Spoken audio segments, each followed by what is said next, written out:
paz do Senhor, meus queridos irmãos, eu sou o presbítero Adalberto, da Congregação de Areia Branca, Ministério de Santos. Por conta da pandemia do Covid-19, nós estamos fazendo a aula da Escola Bíblica Dominical em vídeo. Estaremos enviando para cada um dos irmãos. Os irmãos têm a oportunidade também, independente da mídia em que você receber esse vídeo, de fazer comentários, perguntas, e nós vamos, na medida do possível, responder. Portanto, até que as coisas se normalizem, teremos a oportunidade de ministrar a aula da Escola Dominical em vídeo para você, meu querido irmão.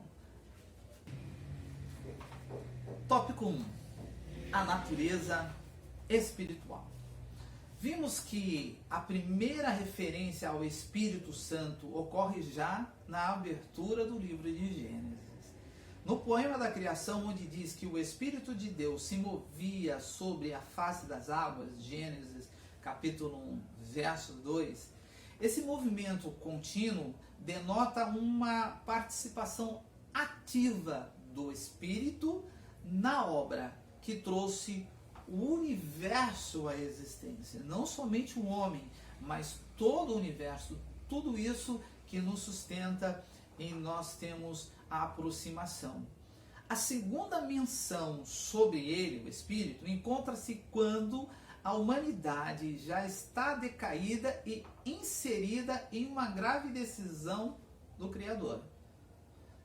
Não contenderá o meu Espírito para sempre com o homem, porque ele também é carne, porém os seus dias serão 120 anos. Ou seja, Deus, na sua espiritualidade, já aborrecido com o homem, com algumas coisas que o homem já tinha feito, ele diz assim que o espírito dele, ele tem um espírito, não contenderá como o homem, porque o homem também é carne. Ou seja, Deus, ele reconhece a santidade do Espírito Santo, mas ele também reconhece a limitação que em nós habita pela nossa natureza carnal. Então, a natureza espiritual de Deus, ela excede extremamente a nossa natureza espiritual. Que uma das coisas que nos identifica a imagem e semelhança de Deus é termos a tricotomia, que é corpo, alma e espírito. Vamos seguir. O Criador, no tópico 1, diz: o Criador extrapola a nossa espiritualidade. Agora você vai entender aqui.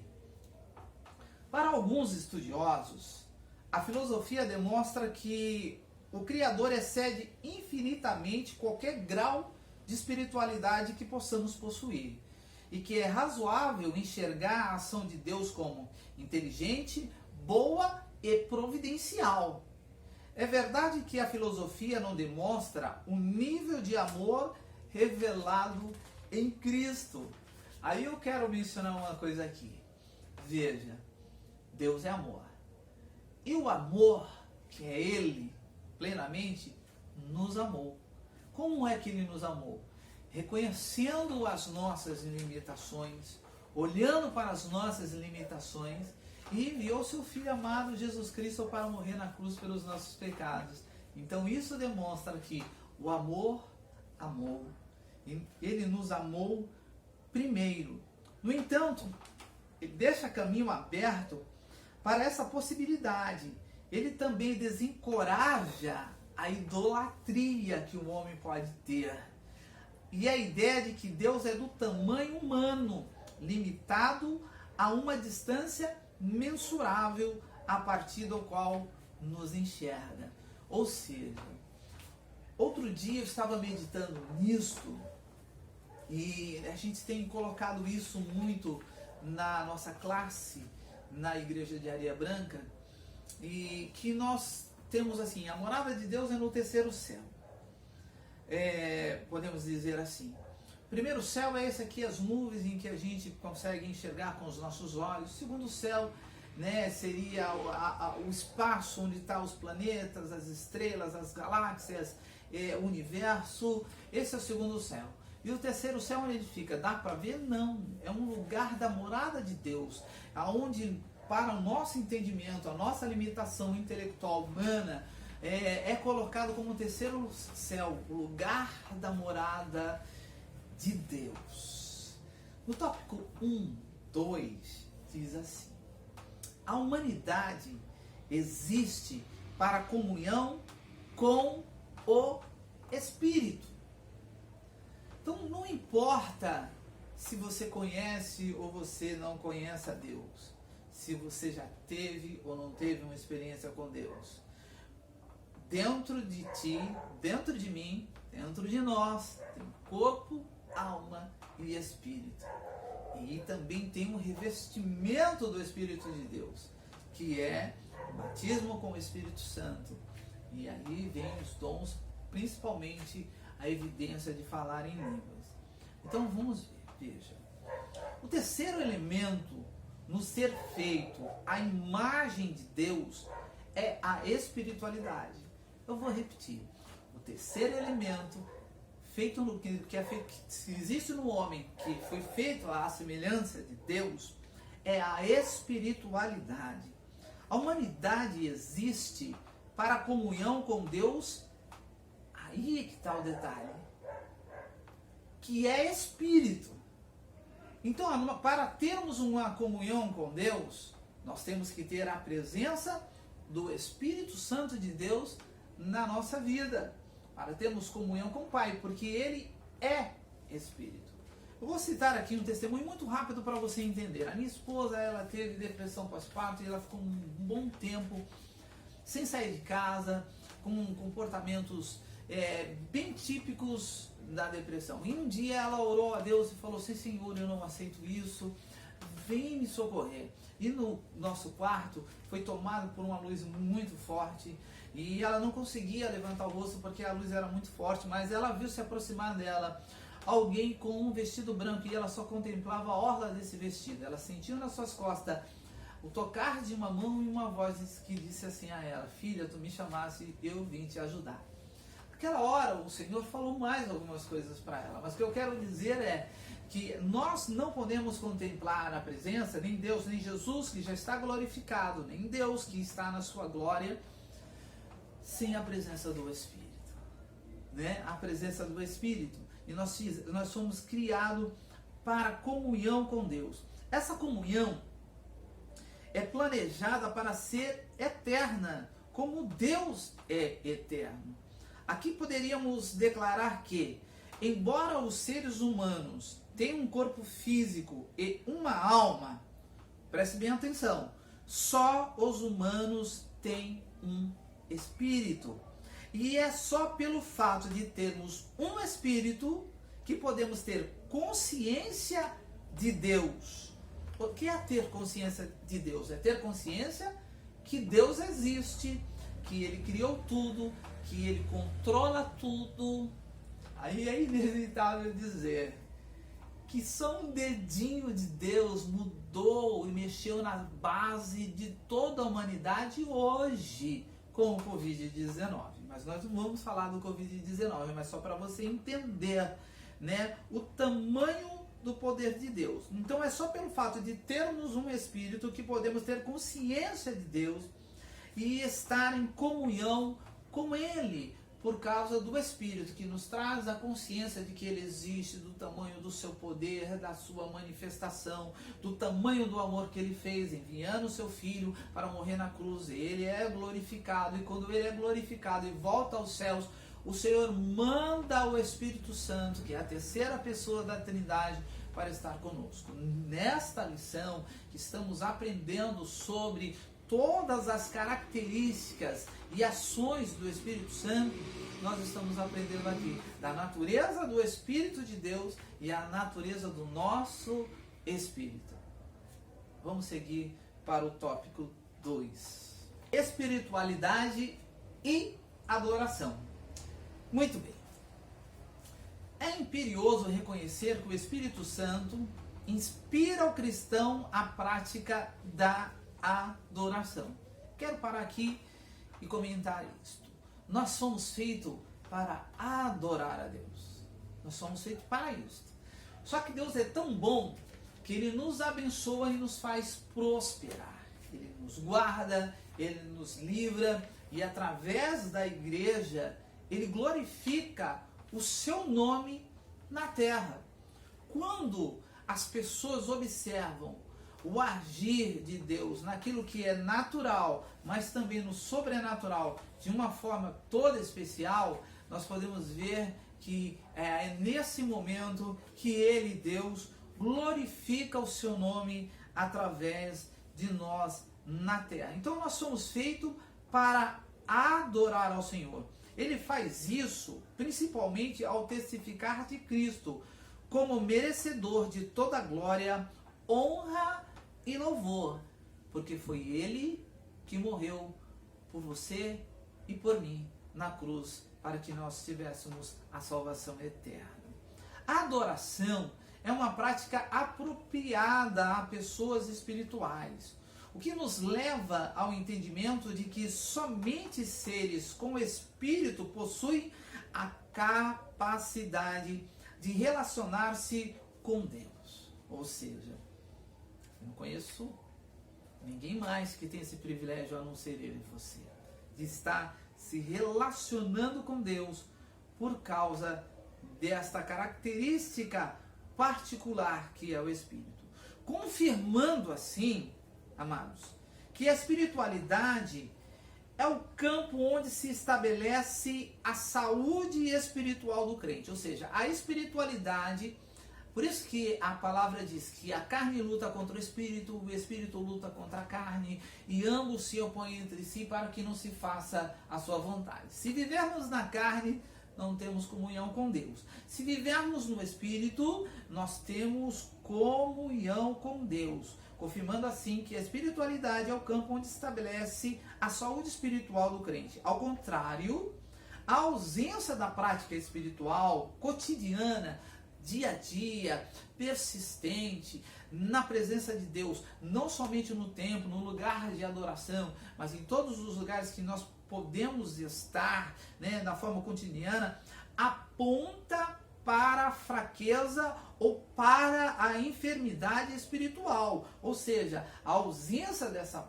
prática cotidiana aponta primeiro para a fraqueza ou para a enfermidade espiritual. Ou seja, 1 Coríntios, né, 23 fala sobre isso, né? Por isso que há muitos fracos e doentes.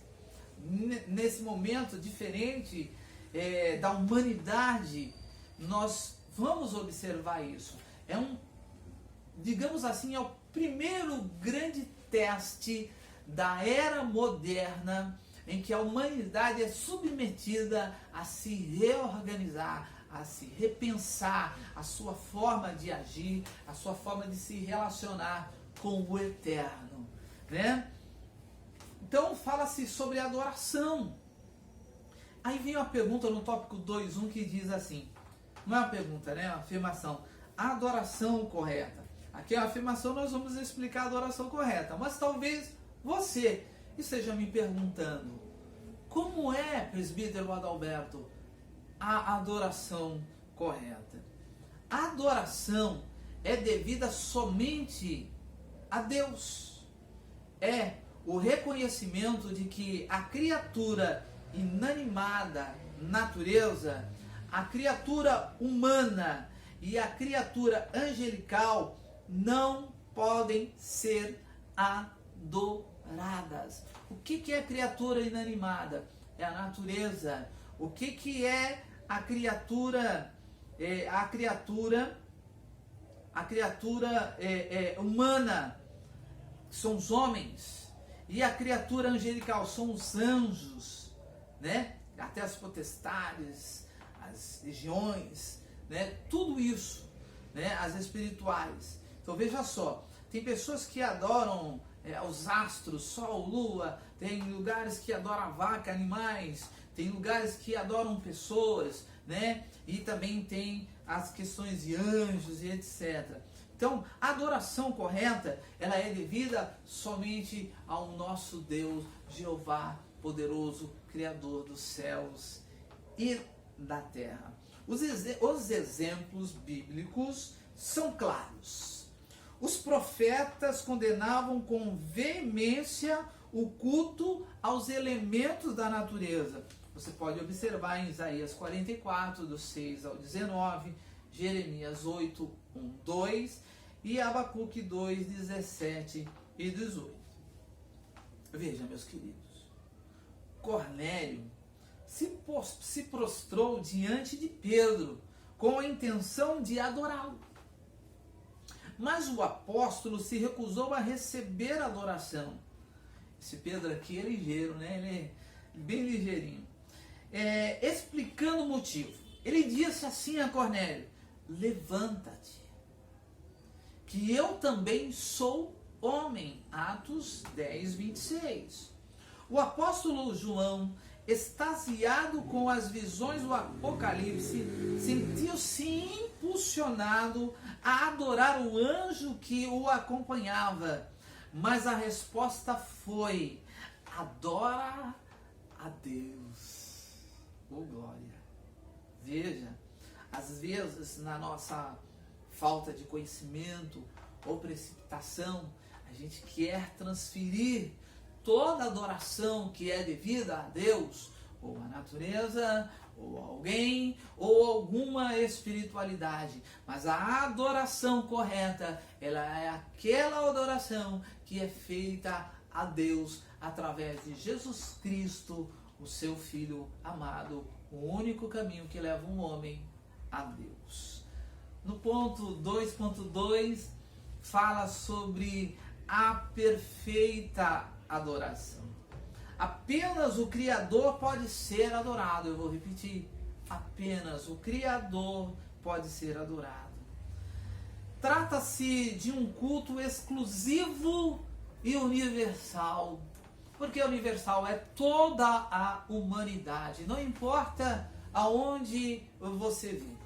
Se você vive num palácio, se você vive numa choupana, se você vive na América, se você vive na Ásia, se você vive na África, na Oceania, não importa onde você vive, toda adoração ela é feita apenas por Criador, para o Criador e por toda a humanidade. A adoração, portanto, é a mais elevada forma de comunicação da criatura com o Criador. Êxodo capítulo 20, verso 5. Meu querido, é a mais elevada forma de comunicação da criatura com o Criador. Nós precisamos conhecer e prosseguir em conhecer ao Senhor. Ter intimidade com Deus. E só se tem intimidade com Deus através da espiritualidade que passa pela santidade, né? Com a santidade nós conhecemos a Deus, temos intimidade com Deus, então Ele nos conhece e nos faz lhe conhecer. E aí vem a experiência sobrenatural que nós podemos ter com Deus. E essa sublimidade é descrita de maneira magnífica no capítulo 4 de Apocalipse. Adoração implica uma aproximação legítima de Deus em reconhecimento do que Ele é, a dimensão de Deus. Hoje nós podemos observar que se nós pudéssemos ter uma visão, se nós tivéssemos um olhar equipado por uma capacidade sobrenatural de andar na rua e identificar como se fosse uma luz de neon onde tem o foco do Covid-19, você colocaria a mão? Você se aproximaria? Não. Mas nós não temos esse poder, né? Mas Deus, Ele se aproxima de nós, né, com essa intimidade, em reconhecimento, e nós precisamos reconhecer o que Ele é. Porque é Ele que vê tudo isso e Ele que tem a capacidade de nos livrar de todo esse mal. E só Ele é possuidor e merecedor de toda a glória. Adoramos a Deus como resultado dos convites. Vamos lá. Convites. Exortações. Como nós somos exortados? Quando nós somos exortados, quando nós somos advertidos, quando nós somos corrigidos. mandamentos que está na palavra de Deus e exemplos que encontramos nas Sagradas Escrituras, a Bíblia, a palavra de Deus. Nesses momentos, conservamos uma postura de respeito, de reverência e humilhação, plataforma para uma transformação genuína. É aquilo que ocorre quando o homem ele sai do pecado, quando ele abandona os seus erros, quando ele se aproxima de Deus, levanta a sua mão como um sinal de rendição ou de que está chamando a atenção de Deus. Eu quero dizer uma coisa para vocês aqui, para você entender. O homem tem alguns sinais que às vezes se tornam imperceptíveis para as pessoas. Quando nós queremos chamar a atenção de alguém, nós levantamos uma mão. Quando nós queremos a atenção de alguém. Mas quando nós nos rendemos, nós levantamos as duas mãos. E quando nós levantamos as nossas duas mãos, nós estamos dizendo para Deus: Deus, eu já não sou mais capaz de conduzir a minha vida sem a sua presença em mim, sem o seu Espírito em mim. Eu reconheço que eu preciso aqui agora dar um passo para trás e confiar plenamente em Ti. É quando vem a unção do Espírito em Deus, onde quebranta o nosso coração e nos abre caminho para o agir do Espírito Santo de Deus nas nossas vidas. É muito lindo isso, né, queridos? Né? É muito lindo, essa é a forma que nos mostra. A perfeita adoração deve ser feita em espírito e em verdade. Deus conhece. É muito simples.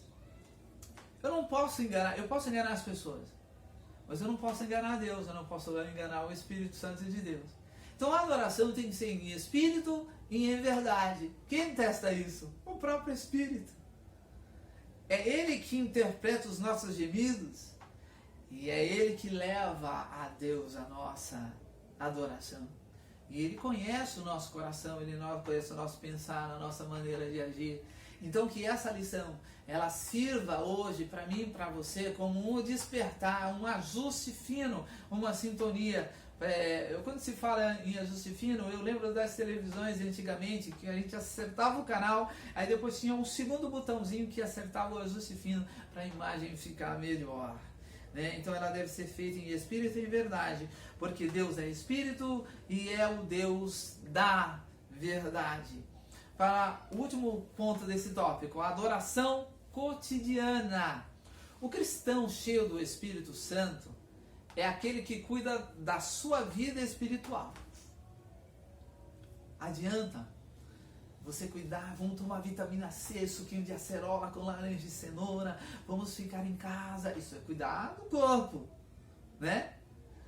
Mas se nós não cuidarmos da espiritualidade, rompe ali a corrente de ligação com Deus.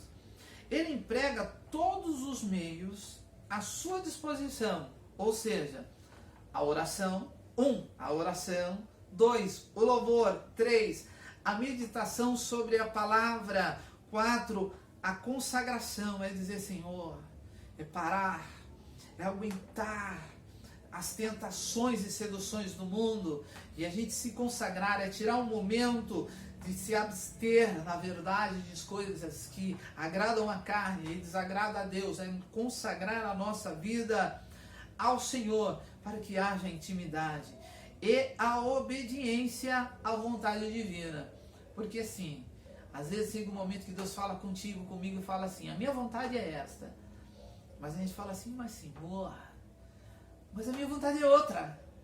Mas Deus fala assim, não, mas a minha vontade é essa. E se eu e você cumprir a vontade do Eterno, de Deus, acredite, querido, você estará adorando a Deus. Deus, Ele para assim e fala assim, mais a Maria, mais o José, mais o João, olha só a atitude que ele está tomando de abdicar, de se afastar daquilo que não me agrada. Então Ele vê em você, em mim, a perfeita adoração, para termos uma vida santa e de intimidade com Deus.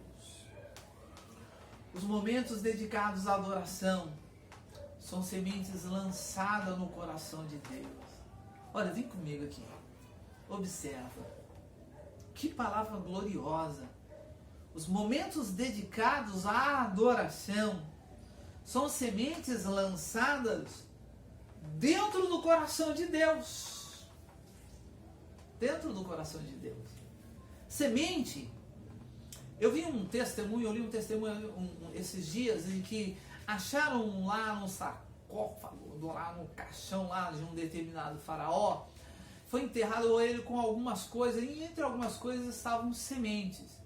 E aí arqueólogos ingleses acharam aquelas sementes lá dentro, guardadinhas, tal, tudo. Aí eles tiveram uma ideia, falaram assim, vamos plantá-las. Elas estavam sem germinar, mais de 2000 anos.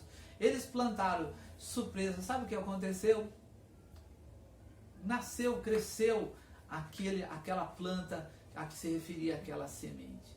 Uma das coisas que eu aprendi é, semente, ela só vira fruto, a árvore, se ela for plantada. Você pode ter semente, pode ter ela a vida toda, mas se você não plantar ela no coração de Deus, nada vai acontecer. Mas quando nós plantamos no coração de Deus, as quais sempre produzem resultados positivos. Fazer da adoração e do louvor uma parte da vida diária leva-nos para mais perto de Deus. E você não quer estar mais perto de Deus? Estar mais perto de Deus é certeza da proteção, da guarda, da resposta, da alegria, da manifestação do Espírito, do regozijo na presença do Senhor. Produzindo intimidade e garantindo bênçãos sem medida. Conclusão, meus queridos irmãos. A teologia da espiritualidade cristã procurou equipar os santos para vivermos uma vida pública. Ninguém vai viver numa redoma, exceto nesse momento. Uma vida pública comum a todos, sem abrir mão da espiritualidade e do genuíno testemunho cristão. Ou seja, nós temos uma vida pública, vamos viver neste mundo, segundo a oração de Jesus Cristo, que ele disse assim, Pai, eu peço que não os tire do mundo, mas o quê? Mas o livrai do mal. Ou seja, nós temos uma vida social, nós temos uma vida pública, mas a espiritualidade cristã nos equipa para vivermos aqui com espiritualidade, sem abrir mão do genuíno testemunho que devemos dar como cristão. Desde então, amados, temos procurado viver santa, sóbria e piamente no mundo. É isso que nos diferencia. Sem nos encantarmos com o mundo. Porque a vida no Espírito Santo é incomparavelmente superior e deve nos atrair constante e incessantemente, ou seja, constante, incessante, ou seja, não parar de adorar, não parar de buscar a santidade. Aquilo que o louvor diz, não parar de adorar, de santificar, de buscar a presença do Senhor. Amém, amados? Esta é a lição de hoje, que o Espírito possa falar ainda mais sobre as nossas vidas, sobre a espiritualidade cristã e o Espírito Santo. Ou seja, a espiritualidade cristã é a nossa espiritualidade com o Espírito Santo que nos ajuda a viver. Graça e paz, que o Senhor abençoe você e a sua casa, em nome de Jesus.